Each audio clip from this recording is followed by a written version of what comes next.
Kameran bayar.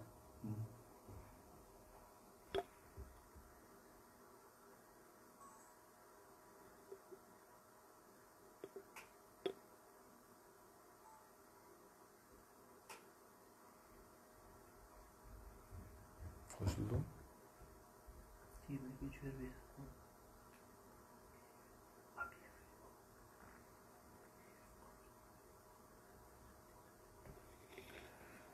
La havle ve la kuvvete illa billah. Bismillahirrahmanirrahim. Hurmatlı Müslüman bir tuğan ağayın ile ece qarindaş, süyüktü bir tuğanlar. Texnikалық мүмкіншіліктен ulam. Biri biz ulaşsak, ikinci biz qoşa albay, ulaşa albay. Biraz ileride tüyüşke salata toqşoyuz. Mındaylar bolu öğret ali. Göp jölüp olup kelgen. Texnikanın aldın ali hiç kim bayqaştırıp bilbeydi. Uçurunda şinti uyat qılıp qoyuşı mümkün. Biroq Ramazandan alған ең мықты мөнөз, ең мықты сапат, сабырдуулук экенин эске алганда чыдайбыз буюрса. Анын үстүнө бүгүнкү сүйлөшө турган азан оолак сабагыбыздын темасы адеп ахлак. Adep ahlak, talim, tarbiye buyursa.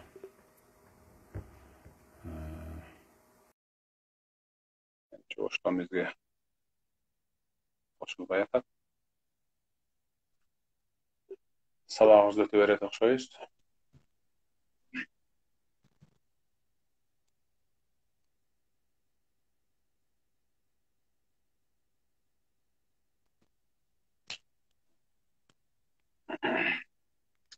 Ağay, assalamu alaikum.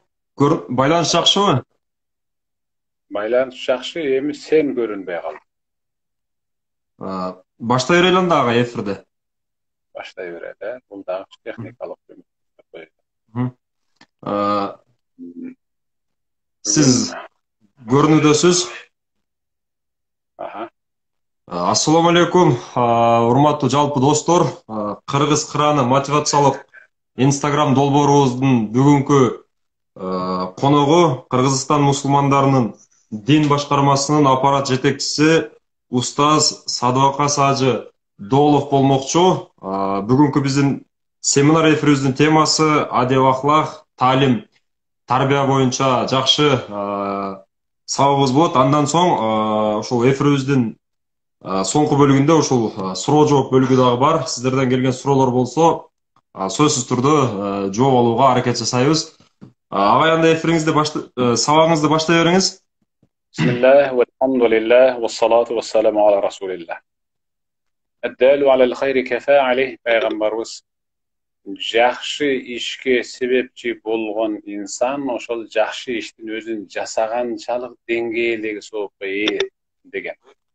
Андыктан бүгүн Ош шаарынын жаштар парламентинин төрагасы Абиев Кадырбек Азамат омда алып көпүрө болуп Ош менен Бишкекти байланыштырып, экөөнү эле эмес дүйнө жүзүндөгү ушул интернет баракчаларын колдонуучуларга ушул баракчалар аркылуу жаштарга бир сабак жетип калса деген бир жакшы максатты алдыга коюп бүгүн жүзүгө ашып атат да. Алдыга коюлган максатты жүзөгө ашыруу үчүн тема адеп ахлак, таалим, тарбия. Hajga, umraga barıp kelgen insandардын жасаган hajı жана umraсын толук кабыл болгон болбогонун билсе болобу деп ислам алымдарынан сурашканда аны билүү аябай оңой, жеңил да турат. Кимдир бирөөнүн hajı umrасы кабыл болду деп колун кыса кармап кабыл болгон hajыңыз менен жасап келген умраңыздын кабыл болушу менен деп кыссаң, токтосаң ашыкча да болбойт. Аша да чаппайсың. Кээ биркилерден бошоро коргоп, бекер эле акчаң кеткен экен да. Неге мындай кыласың деп ичиңден гана кыңгыранып койгоң келет. Каягынан билебиз десе, hajга жөнөп, умрага жөнөөдөн мурдагы элден, elge jakпаган, Allahqa jakпаган, коомчулукка jakпаган, шариатка дал келбеген жаман кылык, жорук, жат көрүнүштөрдөн хаж умрадан кайтып келгенде биротола арылып, эң мыкты адеп, ахлак, таалим, тарбияга көчүп келсе, мына ошол инсанды кут туткасаң жараша берет деген да. Кут ошол сыңары Рамазандын чыгышына аз калып баратат балдар, жаштар. Көбү кетип, азы калды. Анан ошол акыркы 10 күндүк ал кайталанган бир 10 күндүк да. Мына ушул 10 күндүктө адеп ахлактын фундаментин куюп, талим тарбиянын кышын кынап ала турган болсок, анда биз оңолдук. Рамазан бүткөндөн кийин ар бириң өзүңдү Хадарат Умар ибн Хаттаб радияллаху таала анху айткандай, "Хасибу анфусакум кабла ан тухасабу". Аллахтын алдына барып эсеп кысап бергичекте эле ар бириңер өзүңөрдөн өзүңөр ушул дүйнөдө эсеп кысап алгыла. Эмнени жасадым, эмнени жасай алдым, эмнени жасаганга жетиштим, эмнени жасай албадым деп. Вазину а'малакум кабла ан тузану. Аллахтын алдындагы амал таразага жасаган амалыңар өлчөнгөнгө чейин эле сен бул дүйнөдөгү жасаган амалыңды өзүңдүн абийир таразаңа өлчөп көрчү. Быйык Рамазан айы için мен муногу сөгүнгөн тилденгендерим калды. Анын ордуна мен момундай болуп жакшы сөз сүйлөп калдым. Тигиним калбаптыр. Бирөөнүн аркасынан сүйлөгөнүм калбаптыр, ушактаганым калбаптыр, ушак укканым калбаптыр десең, демек анда сен дагы деле оңол элексиң. Быйык Рамазан айдын бүтүшү менен айт намаз окуп келе жатканда эле, айт намазга бара жатканда эле, кимдир бирөө менен тамашалашып кетсең дагы субханаллах, алхамдулилlah, түртүлүп жыгылып кетсең дагы субханаллах деген сөздөр оозуңдан чыгып атса, демек оразаң кабыл болду. Өзгөрүү бизде мыкты. Анан а дегенде эле оозго агыт кирип, ооздан карет чыгып аткан болсо, демек анда оразаны да өзүбүздү да булгаган болобуз да. Кудай сактасын. Ошон үчүн Расулуллах саллаллаху алейхи ва саллам негизи менин бул дүйнөгө пайгамбар болуп жөнөтүлгөндөгү негизги максат ал пайгамбарыбыз бисмилlah. Иннама бу'исту лиутаммима макаримал ахлак. Мен бул дүйнөгө пайгамбар болуп жөнөтүлүүдөн максат эң мыкты, көркөм, сулуу мүнөздөрдү жогорку деңгээлге көтөрүп жеткириш үчүн. Намаз окусаң дагы мүнөзүң оңолот, хажга барсаң дагы мүнөз, орозо тутсаң дагы мүнөз, зекет берсең дагы мүнөз оңолуш керек. Мүнөз оңдолбодубу, демек ал ибадаттан биз баар ала албадык. Ошон үчүн пайгамбарыбыз саллаллаху алейхи ва саллам "Мен лам яда каула зур вал амала бих вал жахла, фалейса лиллахи хаджатун фи ан яда таамаху ва шарабаху". Садака Расулуллах. Ким жалган сүйлөгөнүн таштабаса, надандык кылганын токтотпосо, жалган сүйлөөгө багыт бергенин, себеп болгондорун токтотпосо, демек анда ал анын туткан орозосуна Аллах Таала такыр назар салып койбойт. Ага муктаж да эмес. Аллах Таала анын туткан орозосуна таптакыр назар салып койбойт. Анын эсинде калганы курсага ачып орозо тутканы эле болбосо, андан эч нерсе пайда алынбайт. Кудай сактасын. Ошон үчүн тутуп аткан орозодон мүнөз оңдолсун. Мүнөз мыкты болуп сулуулансын. Аллах пайгамбарыбызды мактаган сыяктуу астагфирулlah. Ва иннака ла'ала хулуқин азим. Садакаллахул азим. Ey Muhammed, sen en jogorku мүнөз ээсисиң. Senden мүнөз жатынан өйдө өткөн эч ким жок. Биз демек мүнөзүбүздү оңдоо менен пайгамбарыбыздын мүнөзү менен мүнөздөнүп атабыз. Пайгамбарыбыздын мүнөзү менен сулууланып атабыз. Андыктан пайгамбарыбыз саллаллаху алейхи ва саллам "Иннал мар'a al-mu'min wa al-muslim la yudrik bi husni khuluqihi darajata as-sa'im al-qa'im". Biz azыр орозодобуз. Болгондо дагы фарз орозодо. Бирок кээ бир адамдар орозо тутуп атып, фарз орозо тутуп атып, nafil orozonun dagı sowabын algança ketedi. Farz orozonu tutup atıp azır, nafil orozonun sowabын algança ketedi. Taravih okup atabız Kudayga şükür. Tahajjud okup atabız. Hatmul Kur'an okup atabız. Kimdir biröler azır taravih okup başladı, ortolop kaldı, büttü, birazdan tahajjud okuydu. Al, bugünkü taravihten, bugünkü tahajjudun sowabынан başka dagı bir tahajjudun sowabını aladi. Bugünkü tutup bütken farz orozonun sowabынан dagı bir başka nafil orozonun sowabını aladi. Kim? Emi okuyup durun. Peygamberimiz. İnnel mar'el muslim el musaddid. Çınığı mümin insan en mıktı körküm münözü menen gündüzü geçke orozo tutup, nafil orozo tutup, tünü taňatkyça tahajjud namaz okugandan soň alat dedi. Subhanallah. Aglaýynlar. Farz orozoňarga goşulup, gündüzgü kul kadebiňerdiň myktylygy menen sizlerge nafil orozo da sowap жазылып atar. Oşol ele kul kadebiňerdiň tünü dagı myktylygy menen taravih tahajjuddu bütkeniňerden keyin sizlerge münözüňerdiň myktylygy menen tahajjud okubasaňar dagı tahajjudun sowu jetip atat. Uşul jagyna gelgile. Balançy orozo tutup dur degende köpçülük adam oňolsa eken былтыры munowul oňoldy ele. Emi munaşul oňolsa boldu diýip turgan deňgelde orozo tutuşubuz gerek. Rubba hal afsah min maqal. Kebir adamlardan kıymıl hareketi kimdir biröөнün erteden geçkeçeyin sayrap bezildep nasat aytkandan artıgırak birat. Silerden yürüm turumuňar, kıymıl hareketiňer, kimdir birööge jasagan mamileňer, dagı biröөнün jumaga barıp, hutbaga, maselege, namazlarga barıp masele ukandan dagı senin aga kılgan mamileň artıgırak davat kılsın. Surasın. Bul insandın mamilesi kul kadebi uşunçalık eken kayaktan öğrengen munday kul kadepti. Anan kaçan oňoldu dese siz jöndesin arkanızdan en mıhtı jakşı sözler gana söylenip bul büyük Ramazan ayda oňoldu. Ramazanda uşunday oňoldu deysiz, oşol oňolgon boýunça uşintip kaldı.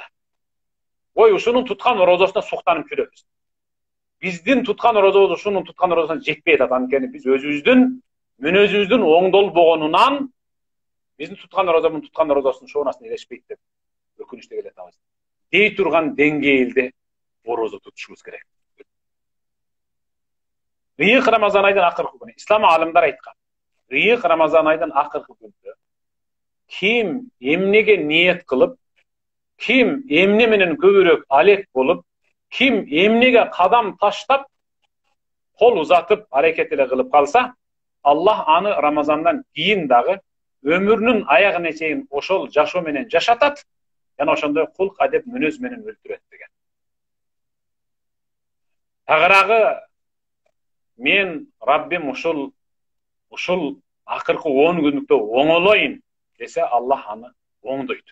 Bирок öz hareket kılıç gerek. Ankene Allah öz aýtna sanbillah innallaha la yugayyiru ma biqawmin hatta yugayyiru ma bi anfusihim sadaqallahul azim. Allah aýtar.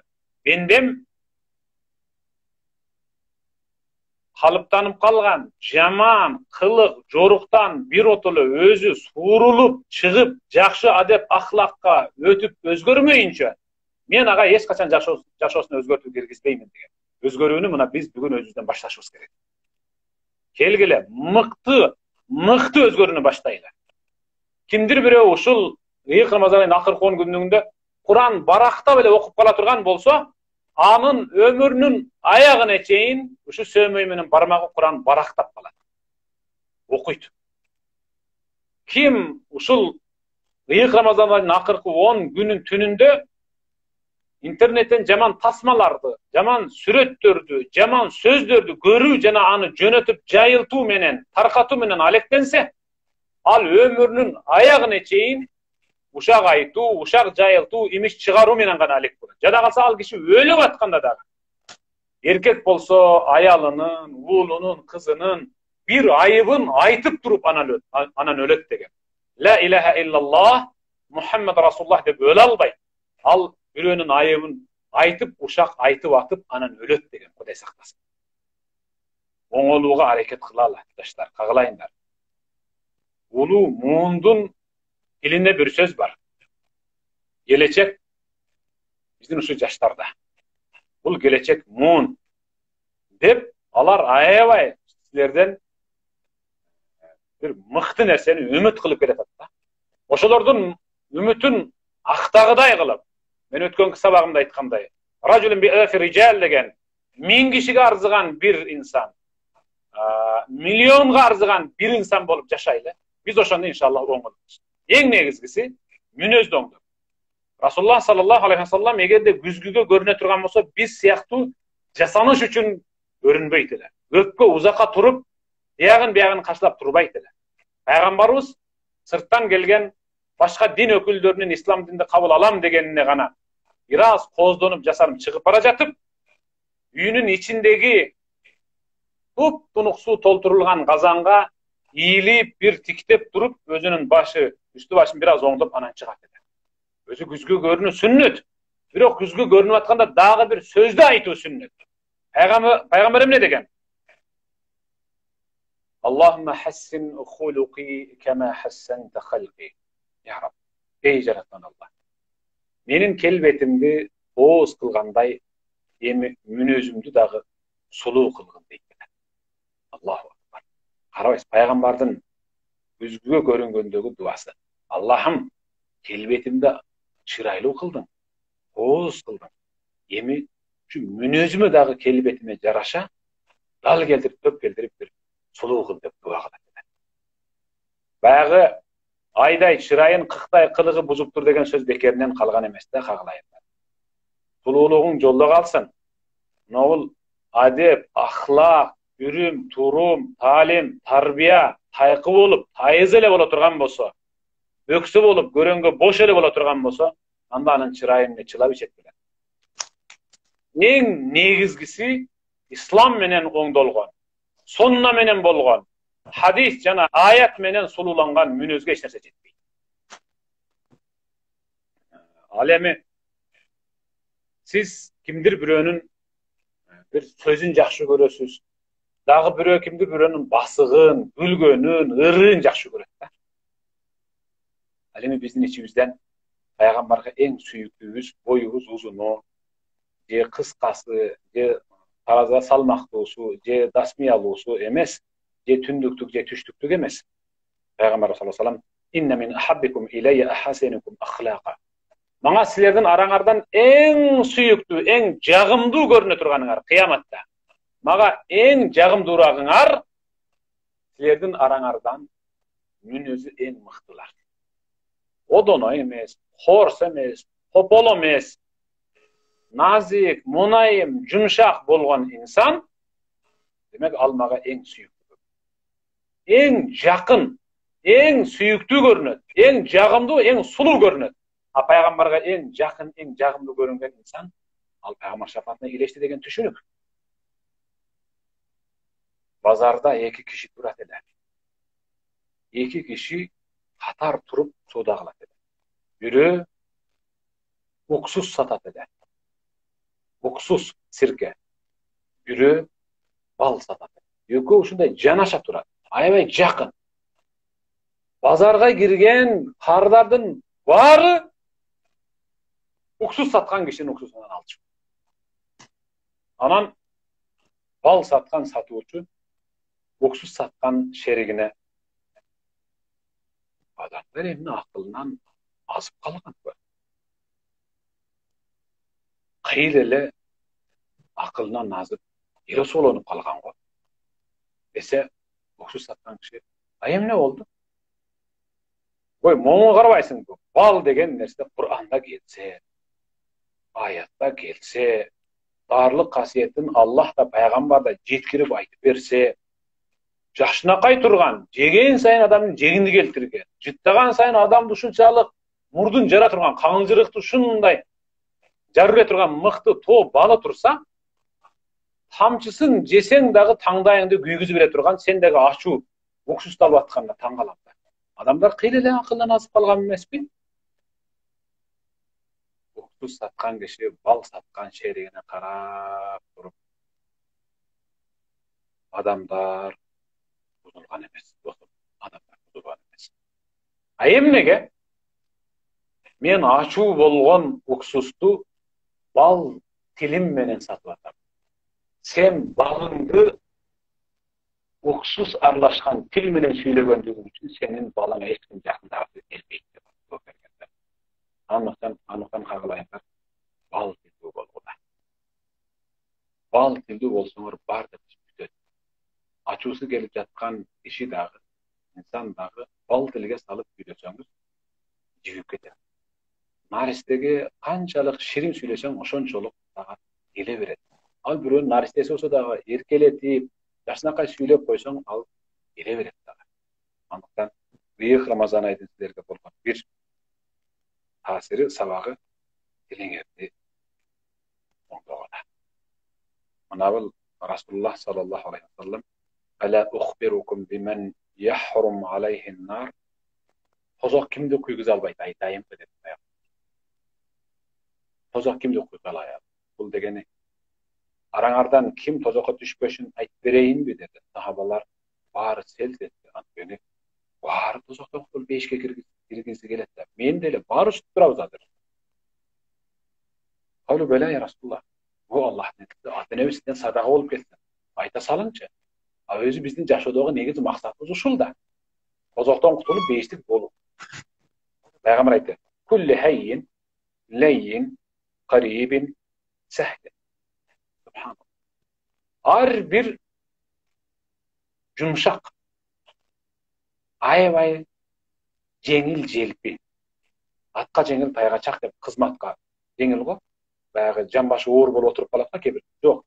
Пайгамбар айтат: "Ар бир жеңил, өтө жумшак, кариб, адамдарга ушунчалык жакын, анан назик, укулуктуу, ширин, бал тилдүү инсан ал бейишке кирет." Субханалла. Тозок аны өрттөй албайт. Анткени анын мүнөзү оңдолду. А мүнөзүн оңдогондун башаты каякта десе, анын ыйманы оңдоду. Башаты. А эмнеге? Пайгамбарыбыз саллаллаху алейхи ва саллам "Иттакиллаха хайсу" кайерде болбосун, качан ким менен болбогун, кандай да болбогун, Аллах Тааладан чындап корк. Аллах Тааладан ким коркот? Ыймандуу инсан коркот. Рамазан ичи аябай ибадатчыл болуп, анан Рамазан чыгып кеткенден кийин ар ким өзүнүн билген кызын жыттай бербеш керек. Рамазандын Раббиси болгон Аллах Таала башка 11 айдын дагы Раббиси. Ошондуктан күн Раббанийя, вала такун рамданийя. Кудайга сыйынган бол, Рамазанга эмес. Рамазанда ушунчалык жоомарт болуп, түнү таравихке турган, Рамазан чыгып кеткенден кийин Рамазанда таравихке чыгып, таравихке туруп жүргөн, эмнеге башка айда тажвидке тура албайсың? Кудайдан чындап калчы. Билип же билбей бир жашырып алган күнөөңдүн жуулушун кааласаң, аркасынан дароо жакшы иш жаса. Бул дегени Кудайга тооба кылып, пешене менен жер сүзүп тооба намазын оку. Кудайдан кечирим сура, намаз оку.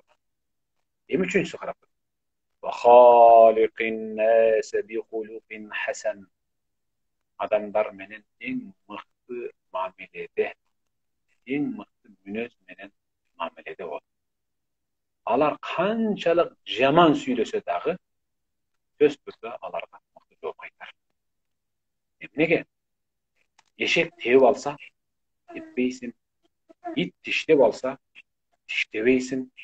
Анткени эшек менен иттин деңгээлине түшүп, эмне кыласың? Сен адам боюнча кал.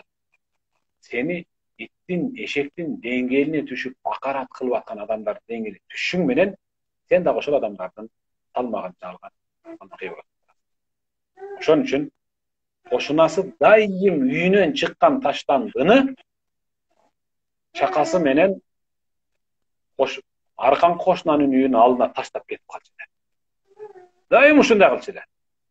Ал кошуна эч качан бешенесин тырыштырбай,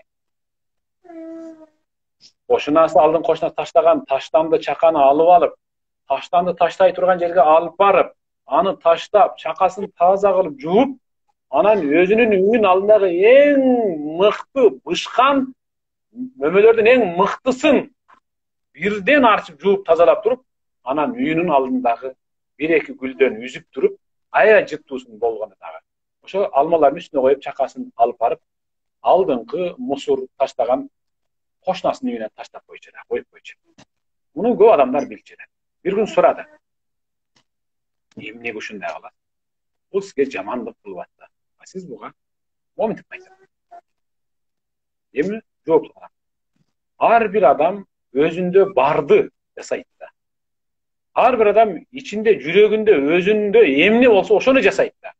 Анын жүрөгүндө, анын жашоосуна, анын денесине жалаң эле таштанды толуп калса, ал мага андан башка эмнени берет эле? Мага берип атат да ошону. А мен эми ошого теңелип эми бирөөлөрдүн таштандысын алып келишим керекпи? Менде таштанды жок. Менде богоздонуу жок. А менде алмам бар, бышкан мөмөлөрүм бар. А менин үйүмдүн алдында гүлдөр өсүп турат. Болгон бере берейин. А менин тилим богоздонбойт. Оозум жакшы. Тилим оңолгон. Анткени пайгамбарыбыз саллаллаху алейхи ва салламдан сахабалар: "Я Расулаллах, бейишке адамдарды эң көп киргизген ал эмне?" деп эле пайгамбар айтты. Такваллах ва хуснул хулук. Бейишке адамдарды эң көп киргизген эки эле мүнөз бар. Биринчиси таква, Алла, Кудайдан коркуп таквачылык кылуу, экинчиси мүнөздү оңдоо dedi. Жакшы. Анда я Расулаллах, адамдарды тозокко эң көп киргизүүчү мүнөз кайсы? Пайгамбарыбыз саллаллаху алейхи ва саллям: "Аль-фам валь-фарж." Эки көңдөйчө. Бул дегени эки жактын ортосундагы сөөгсүз тил, эки самдын ортосундагы сөөгсүз эт. Ушул экөө адамды тозокко киргизет. Мен эми ошол таштанды таштаган инсанга теңелип, эмнеге сен менин үйүмдүн астына таштаңды таштап атасың, а өзүнүн ордуна барып таштабайсыңбы деп ошонун деңгээлине түшүп теңелип, кабыл болуп жаткан, бейишке киргизип аткан, бейиштик кылып аткан такыбалык менен мыкты мүнөзүмдү булгап, тозокко киргизчү ушу тилим менен аны акырат кылайынбы деген. Андыктан күнөөлөрдү куйкалап жок кылып, бейиштик кылып жаткан бийик Рамазан айга ошул ташыл мүнөзүбүздү оңдой турган болсок, биз буюрса нур үстүндө нур болуп, бийик Рамазан айында мурдагы Рамазандан бир башкача өзгөчө айырылып чыгып кетебиз. Бул Рамазан көпчүлүктүн эсинде калды. Ой кокуй, субханаллах, 2020-жылдын моногул Рамазаны мен үчүн болуп көрбөгөндөй өзгөрдү кезде.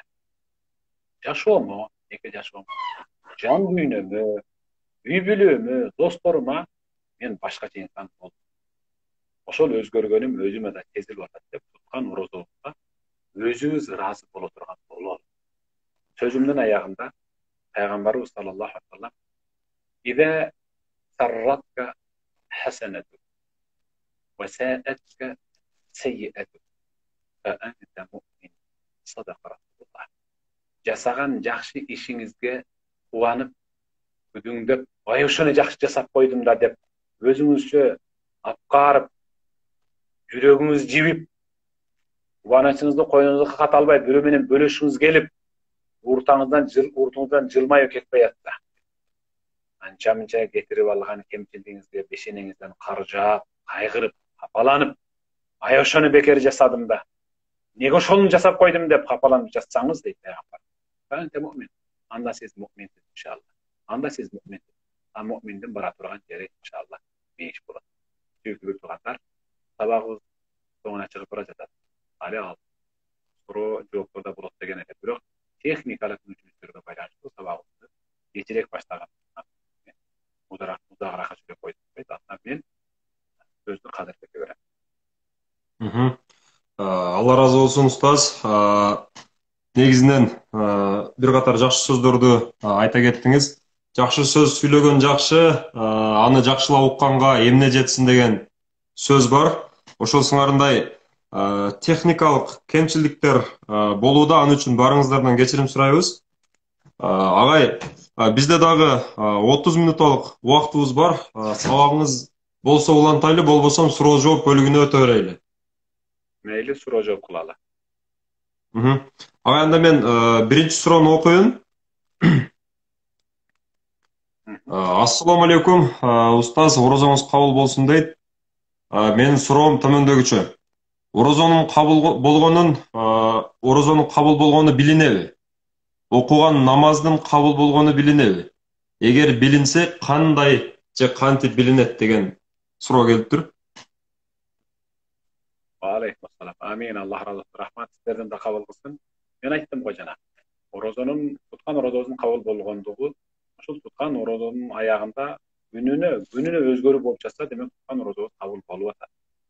Ачуулуу эмес, ачууну жута турган, билденгенди таштаган, кагып силкип төгүнүп урган урушканды токтоткон инсан кабыл болуп атат.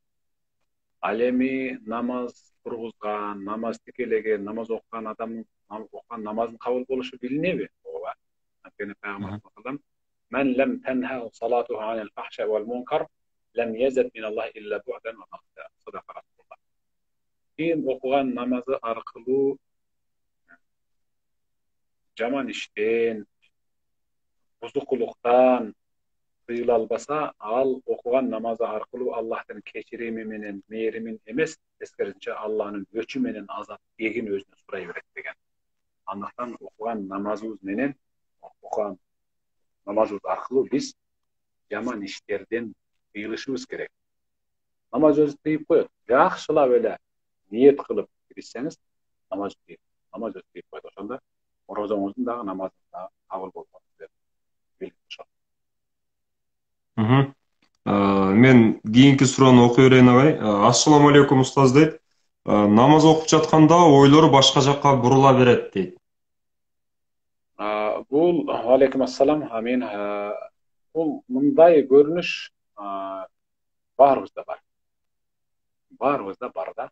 Адамдын жүрөгү 24 сааттын ичинде эмне менен көбүрөөк алек болсо, жүрөк ар дайым ошону эңсей берет. Жүрөк соода менен алек болуп калса, намазында дагы ошо соодадагы нерселерди эсептөө менен алек болуп калат. Жүрөк WhatsApp менен алек болуп калса, намазында дагы, Куран окуп атканда дагы, WhatsApp'тагы жазуулар, тыңкылдыктар, келип кеткен сүрөттөр, тасмаларды баары көзүнө көрүнүп турат. Андыктан жүрөктү көбүрөөк зикир менен алектендире турган болсок, намаз окуп атканда ал бир гана сизге баш ийип турат.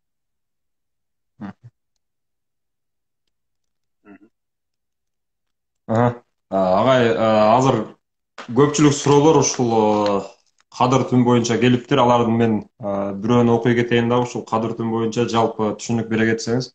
Ассаламу алейкум устаз, орозоңуз кабыл болсун. Мен 12 жаштамын. Мен кадыр түн тосоюн десем, кантип тосконду билбей жатам. Айтып коюңузчу, Аллахым ыраазы болсун дейт. Ва алейкум ассалам. Кадыр түн Рамазан айдын акыркы 10 күнүнүн так түндөрүндө күтүлөт да. Кадыр түн тосуунун бир шарты Пайгамбарыбыз саллаллаху алейхи ва саллам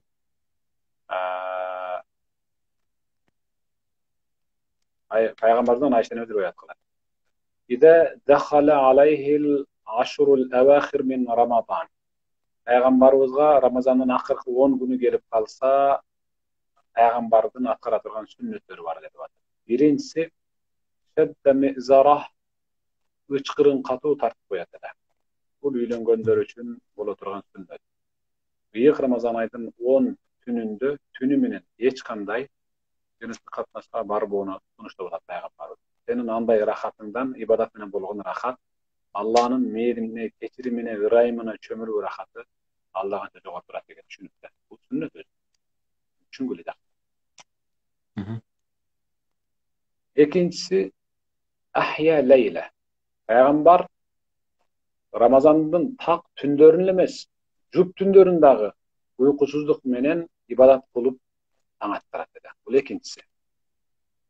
Al эми үчүнчүсү айкаба ахлeh, сөз түрдө үй бүлө мүчөсүн ойготуп, мынол убакыт өтүп баратат.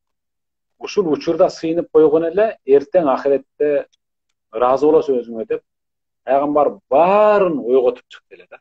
Андыктан кадырдын тосуунун бир шарты эч качан үргүлдөп, ныксырап, уйкусурап отурбастан мындай шаттуу, тирүү, ойгоо, аракетчил болгон абалда отуруш керек. Дагы бир ал эми мустахабтары, бул адептери дегени ифтарда азыраак тамак жеп, жаңы кийим кийинип, салкыныраак суу менен жуунуп, уйку келбеш үчүн. Сухурда көбүрөөк жесем ошол жетиштүү деп, тамактын көбүрөөгүн сухурга калтырып коюу, бул кадырдын тосом дегендерге адеп. Агай, дагы бир суроону окуй кетейин. Ассаламу алейкум, устаз, өтүп кеткен маркумга окубаган намаздарын, карыз намаздарын акча менен кутулууга болобу дейт. Каза болгон намаздары. Ооба, бул фидия. Фидия окулбай калган бир намазы, бир күндүк орозонун фидиясы. Түшүнүп атасызбы? Окулбай калган, мисалы, кимдир бирөөнүн атасы намаз окуп келе жатып эле катуу ооруп, эстен танып, комага түшүп, ошол боюнча үзүлүп кетти дейли. Демек, ошол аралыкта ал намаз окуй албай калды да. Анан бул киши кандай? Ал комага түшкөнгө чейин бир аз ооруп төшөккө жатып окубай калган күндөрүнө эми фидия бериш керек. Фидиясы кандай? Акчасын төлөшүбүз керек биз. Бир күндүк орозонун фидиясын бир намаз үчүн төлөйбүз. Бир күндүк орозонун фидиясы азыр орто эсеп менен орозо фитир канчага бөлүнүп атат? Эми угуп турам. Эң төмөн фидия ал 35 сом, андан жогоркусу 54 сом, андан жогоркусу 60 сом. Бул төмөнкүсү буудайдын баасы, ортоңкусу 54 сом арпанын баасы, эң жогоркусу 60 сом ундун баасы. Андан жогоркусу 384 сом мейиздин баасы, эң жогоркусу 512 сом курманын баасы. Жогорку маян алуу, содагерлер, бардарлар, капиталдасный алуулар ушул эң жогоркуларды тандап алып, орозо фитир бериш керек. Бул орозо фитир жөнүндө сөз кетип атат, угуп турам. Ортоңкулар бир аз өзүнө чамасы жете турган бааны тандап алып берет. Ал эми эң төмөнкүлөр алар күнүмдүк оокатына базарга чыгып, же болбосо карыз алып тамак койгон керек. Эми 384 менен 512 сом ушул фидия өтүп кеткен кишинин. Былтырлары, мурда жылдары болсо 250 сомдун тегерегинде фидия төлөнөт. Бир тоёрлук тамак, эртең мененки тамагы 100 сом болсо, кечкиси 150 сом болсо, ошондо экөө бирип 250 сом бир күндүк орозонун фидиясына төлөнөт. Эгерде ошол 250 сом бир күндүк орозонун фидиясы боло турган болсо, ал бир намаздын фидиясы. Сиз ошондо 5 убакыт намазга 250 сомдон төлөшүңүз керек. Эгерде биз ошону фидия деп эсептей турган болсок, жок, мындан жогору болот дей турган болсо, анда сиз 384 сом же болбосо 512 сом төлөйсүз бир намазга. Эми калганы чыгар. Башка суроолор? Кийинки суроону окуй берейин. Ассаламу алейкум. Устаз, менин ороном маршруткага түшкөндө тыгын болгондуктан көпчүлүк мезгилде ушул маршруткадагы адамдарга, тагыраагы эркектерге денебиздин бардык мүчөлөрү тийип кетет. Күнөө болобу? Кыз бала экен аял. Негизи өзү момундай тыгын болгон унааларга аялдардын чыгышы өзү тыюу салынган. Ооба, дурус эмес чыгыш. Этият болуш керек, абайлаш керек. Ар кандай инсандар бар, мисалы аялдардын кээ бир дене мүчөлөрү анын тыгыз кийип алгандыгына улам канча мынча эркектердин делебесин козгоп коюшу. Анын ошондой болушуна силер себепчи болуп атат. Андыктан короонуп, сулганып, ошондой тыгын болгон унааларга чыкпай койгон оңураак. Эң жакшы. Ассаламу алейкум устаз. Мен намаз окуп жатканда эсине берем, мунун зыяны жокпу дейт. Өзү эстебегенге аракет кылыш керек. Анткени пайгамбар саллаллаху алейхи вассалам Аллах Таала өзүнүн бендесинин жасаган иштеринен жактырганы чүчкүргөнү жактырат. Анткени чүчкүргөн адам альхамдулиллах деп шүгүр келтирген. Ал эми Аллах Таала бендесинин эстегенин жактыра бербейт. Анткени ал эстеген ал шайтандан. Шайтан улам эле аны ибадаттан калтырып, улам эле аны оромоттоп торуй бергендиги үчүн инсан алсырап эстей берет. Ал жин шайтандан да. Ошон үчүн пайгамбарыбыз саллаллаху алейхи вассалам мындай деген. Эстегенди токтотуп кое алса, күчү жесе эстебей өзүн жаап кала турган болсо, ага эбегейси чоң сооп берилерди айтты.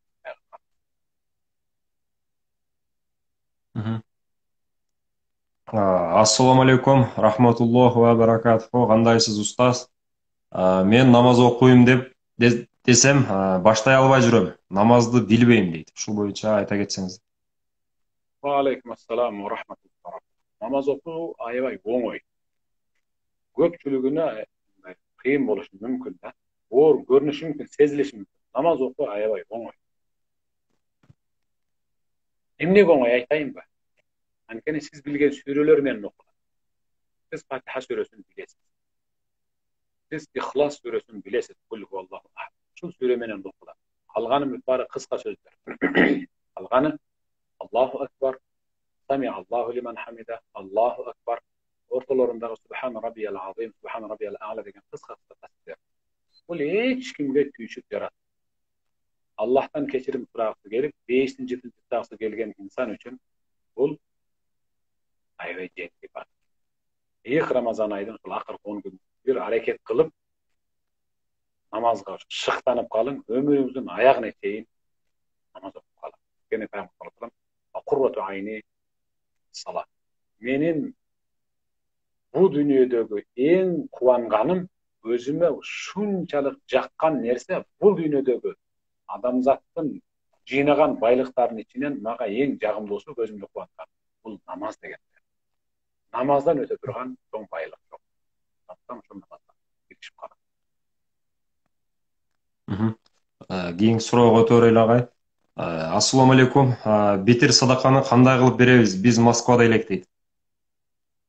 Сиздер садака битирди, эми өзүңүздөрдүн аймагыңыздарда атайын муктаждар болсо мусулман агайындар. Ошолорго берип койгонуңар жакшы. Ошолорго бергиле.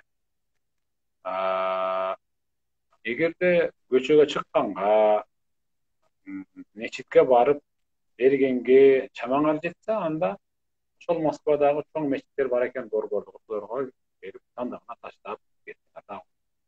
Бирок мындай кырдаалда элдин ким экени, кандай деңгээлде жашап жатканы тегизде билинип калды да.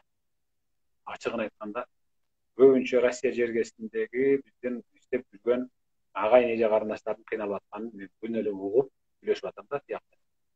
Анын үчүн ошондой муктаж болгондорду издеп таап берип койгонуңар өзүңөр эң болот иншалла.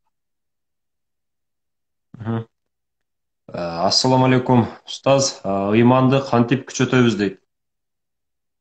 Ва алейкум ассалам. Ыйманды күчөтүү мына бүгүн Кур'ан окуу, намаз окуу, жакшы сөздөрдү угуу, бул ыйманды күчөтө турган. Ошон үчүн сахабалар муъмин саа бир саат ыйманды күчөтүп алалы. Эмне менен десе, кимдир бирөөсү бейишти сүйлөсө, аябай шыктанып калып, кимдир эми сен сүйлөчү деп экинчисине сөз берсе, ал тозокту сүйлөйт эле. Ох, ушул жер жаман оор тийип атат да мага деп, баягы жасайм дегенинен кайтып калчу эле.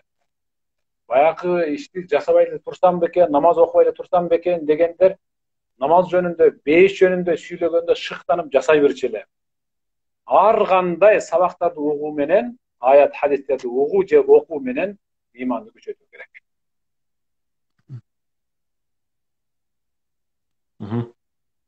Ассаламу алейкум, устаз. Кадыр түн телевизордон болот дедиңиз эле дейт.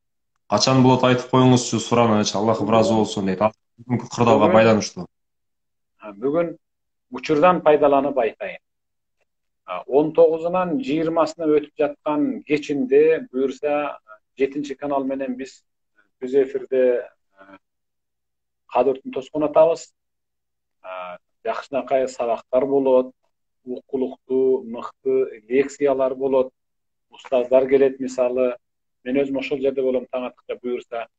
Биз 7-каналдын эмгек жамааты менен сүйлөштүк, мен өзүм сүйлөштүм ошол жердеги директорлор. Ооз ачаардан баштап, ифтардан баштап, ооз жаап, багымда токулуп, күн агарып көгөрүп таң атып калганга чейин болобуз деп ниет кылып атабыз. Азыр программалар түзүп атабыз. Жакшынакай китептерди белекке коюп атам мен, буюрса ошол жерден утушка ээ болгула деп. Андыктан баарыңыздарды угуп жаткан, баарыңыздарды 19-нан 20-сына өтүп жаткан кечинде таң атып жатты. Кадыртынды биз менен тагыраагы 7-канал бирге тоскула демек. Буюрса силердин кызматыңызда болуп, таң атып сабактар, Куран окуулар жана суроо жооптор болуп турат буюрса иншалла. Кийинки суроого өтө Ассаламу алейкум устаз. Таравих намазынан кийин витр намазды үн чыгарып окуйбузбу же ичибизденби дейт, эгерде жалгыз окуп калган учурда.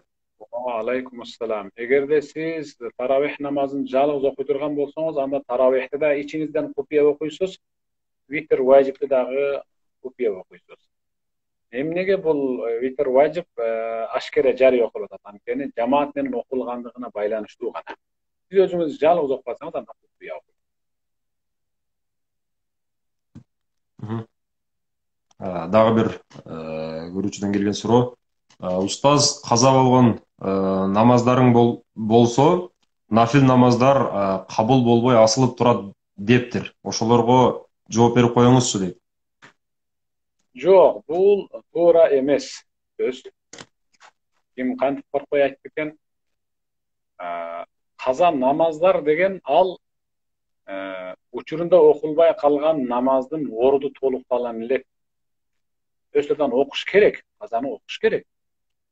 Сизден мисалы $2000 карыз алган киши 1 жыл ташталып ап түшүрүп туруп өткөнкү карызга алып койчу десе көнбөйсүз да. Окуйм мен сага $2000 бергенмин да. Койчу муну ташыңды. Көп болсо 2000 сом чыгат. Дейсиз, туурабы? Ошон үчүн каза намаздардын өзүн окуйсуз. Ошол эле учурда нафил намаз окуйсуз. Анткени Аллах Таала өз сөзүндө Мазала абди ятақарраб илайя бин навафил. Бендем мага жагынып сүйүктүү болуп көрүнө берет, мага жакындай берет. Керек болсо ал 5 убакыт намаздан тышкары нафил намаз окуйт. Фарз орозосунан тышкары нафил орозо тутат. Зекетинен тышкары кайрымдуулук кылып мага жагып калат. Мага жаккандан кийин мен анын акыйкатты көрүүчү көзү болуп берем. Демек бул деген акыйкатты дайым көрө турган болуп калат. Акыйкатты угуп калат. Арамдардан тили тыйылып калат. Ошондуктан казаңызды да окуй бересиз, нафилиңизди да окуй бересиз, эч качан ала бир-бирин тосбойт. Окуй бериңиз, кыжырат болбоңуз. Кийинки суроого өтөйүн. Ассаламу алейкум. Мен кассада иштегем. Карызга алып бербей койгондор үчүн да мен жооптуу боломбу? Кыяматта ортомчу катары дейт. Мага бул нерсени билүү абдан маанилүү дейт. Жакшы суроо. Жакшы суроо, муну көпчүлүк угуп алсын. Сиз карыз алган кишинин эмне себептен алып жаткандыгын, мекеменин казынасынан карыз алып жатканын, же болбосо бир кишинин үстүнөн карыз алып жаткандыгын көрүп билгендигиңиз үчүн күбө катары кыяматта жооп бересиз. Бул бир. Бул күбө катары. Ал эми ошол мекенин кассири катары, эсепчиси катары, бухгалтери катары сиз алардын баарын толукташыңыз керек болчу. Учурунда алып, учурунда коюп кой деп.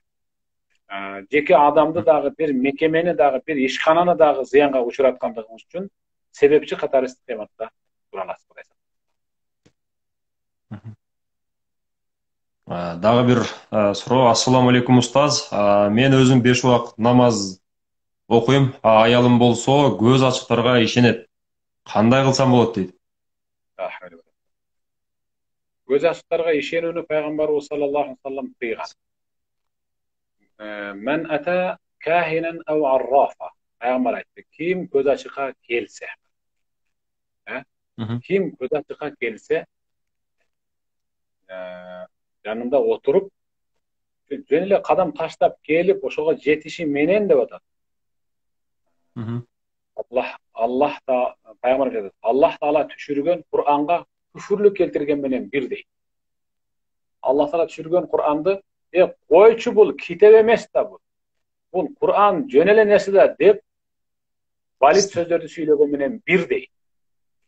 Ал эми ким көз ачтын алдына келгенден кийин көз ачтын айткан сөзүн угуп туруп, дал келди ушул жериң, ушул сүйлөгөнүңүз чын келип атат. Айтам, кошунам эмне келе мага көзүнүн сырты менен карап калган. Башыңыз жегир десе, айтам көптөн бери мага жаман карап жүрөт эле деп дароо адамдын психикасы өзгөрүп кетет да, ал жөн айтып атат өзү. Ким ошентип дейт, көз ачыктын сөзүнө ишенсе, анда анын 40 күндүк намазы кабыл болбойт деген. 40 күндүк намазы кабыл болбойт. Намаз кабыл болбогондон кийин намаздан башкаларына кабыл болбойт да. Ал эми 40 күндүн ичинде өлүп кала турган болсо, кандай өлүм менен кетет деп бул жакты чыгарган элем. Кийинки суроо, фидия жөнүндө далил барбы пайгамбарыбыздан дейт. Мен бирөөлөргө айтсам эч кандай далил жок, хадиста жок дешти. Ушул боюнча айта кетсеңиз дейт. Расулуллах саллаллаху алейхи ва салламдан бир аял сураган. Я Расулуллах, менин апам өтүп кеткен. Анын атынан намаз окуймбу дегенде, жок, окубайсың деген. Намаз окулбайт. Намаз окулбайт. Орозо тутамбы дегенде, орозо тутпайсың деген. Орозо тутулбайт. Хаж кылсам болобу анда дегенде, анын хаж кылсаң болот. Намаз окулбайт, орозо тутулат. Агылайындар. Муну бул нерсеге пайгамбардан хадис барбы негизи өзү? Достоверный барбы, жокпу деген адамдардын ким экендигин мен жакшы эле билем. Алар хадиске жабышып, хадисти карманып, Шафииң дагы, Ханафииң дагы, башкаң дагы болбогон нерсе деген түшүнүккө жашап келе жаткандар. Аллах Кур'анда асамбилла иннамал хамру вал майсиру вал ансабу вал азлам ризq min amali şeytan feştenibuhu leallekum tuflihun. Аллах айтты, арак Кур'анда арам деп. Ал жерде хамр деген ачытылган нерсени айтты. Бирок арак деп жок. Эми ошол менден азыр фидияга далил сурап жаткан. Анда сен шампанскийди иче алат экенсиң да. Сен винону, пивону иче алат экенсиң да. Анткени Кур'анда вино деген сөз жок да. Ал жердеги хамр деген сөз адам баласынын акылын азытып мас кылуучу болсо, бүт баары харам деген маани туюнуп атат. Бул ушул сыяктуу пайгамбарыбыз саллаллаху алейхи вассалам сен анын атынан намаз окуй албайсың, орозо тута албайсың дегени ордунан фидия бересиң деген түшүнүк. Адам баласы ичинде сүйлөнгөндө, ойлонуп, суроо бергенде ычыланбай, жашынакай болуп, демек берсе болот турбайбы, алса болот турбайбы, окуса болот турбайбы деп ичине издениш керек. Далил издеп жүрүп, сен өзүң билген далилсиз өлүп калыш. Ошондуктан алымдардын айтканын кыла бер. Бул өтүп кеткен адамдын намазына фидия берүү өзү Ханафи мазхабында, башка мазхабтарда да. Ага эмне дейсиң? 21-кылымда эч нерсени билбей туруп, өткөн доордогу имам Абу Ханифага, имам Шафииге, имам Маликке, имам Ахмад ибн Хамбалга каршы чыккың барбы? Алар сенден 100 миң миллион эсе артык турган insanlar эле. Агай, мен кийинки суроону окуйун. Ассаламу алейкум устаз. Менин бир туугандарым көпчүлүк учурда апабызды, энекебизди капа кылат. Соң апамдын аларга капа болуп ыйлайт. Мен апамдын ыйлаганын көрүп жүрөгүм чыдабайт. Эмне кылсам болот деген суроосун калтырыптыр. Алла, бул энесин ыйлаткан перзент такыр оңбойт. Кудай сактасын. Пайгамбарыбыз саллаллаху алейхи ва саллам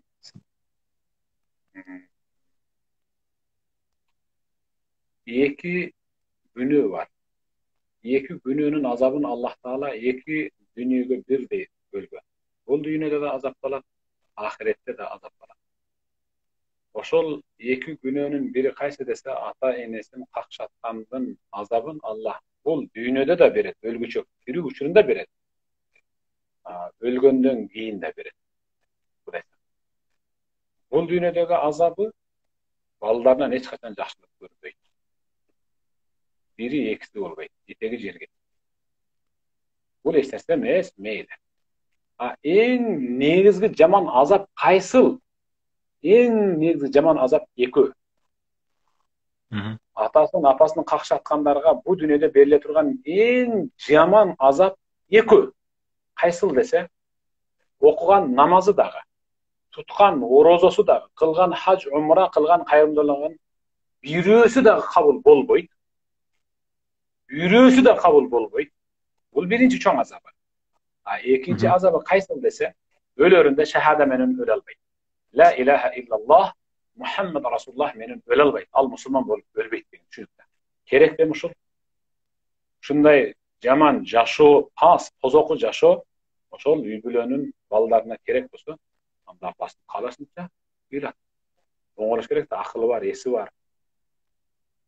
Müslüman bolğunu ne etek başta bir iş gerek deyip. Assalamu alaikum устаз. Жогоруда суроо берип кетиптир. Сураныш жооп берип коюңуздарчы. Тиш оорунун дуасын айтып коюңузчу, бар болсо, дейт. Diş oorunun duasın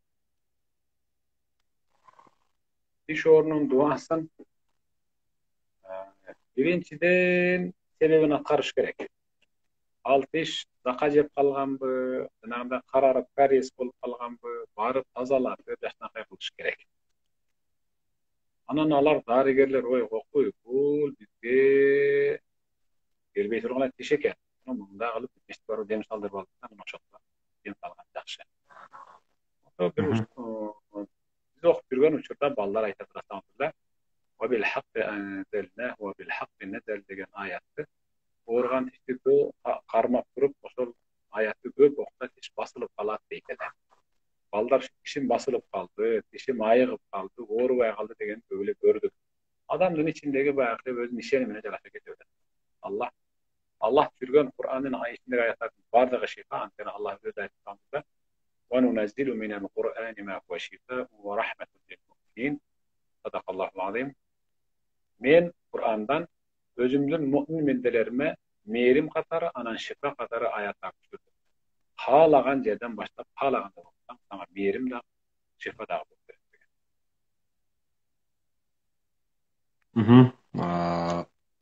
Ай, ушул жерден суроо бөлүгүн дагы токтотсок, айтайын дегеним, эфирибиз эстүү, убакыттын эссиздигинен бүгүнкү эфир дагы соңуна келип жетти.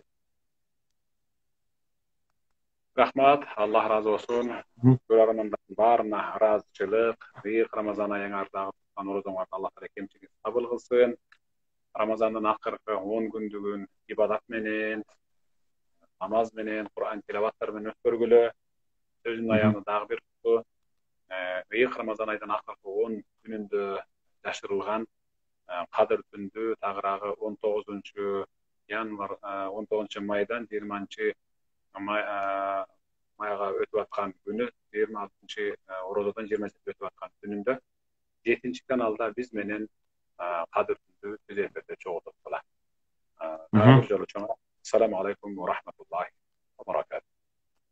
Wa alaikum assalam, rahmatullohi wa barakatuh. Аман болуңуз.